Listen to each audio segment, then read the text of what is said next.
అమరావతి దేవతలు నడయాడిన పుణ్యభూమి.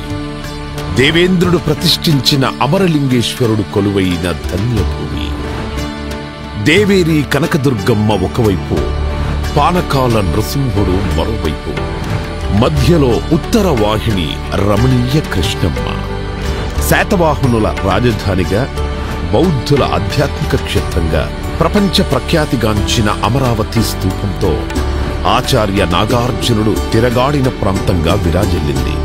ఆత్మ బలిదానంతో తమిళనాడు నుండి ఆంధ్ర రాష్ట్రం సాధించుకుని ఒకసారి రాజధాని లేకుండా నిలబడ్డ ఆంధ్రప్రదేశ్ మరోసారి తెలంగాణ విభజనతో రెండవసారి కూడా రాజధానిని కోల్పోయింది. ఆంధ్రుల ఆకాంక్షలకు రూపమిస్తూ అన్ని ప్రాంతాలతో కనెక్టివిటీ కలిగిన ప్రాంతంగా కృష్ణానది తీరాన ఉన్న అమరావతిని ప్రజా రాజధానిగా నిర్ణయించారు.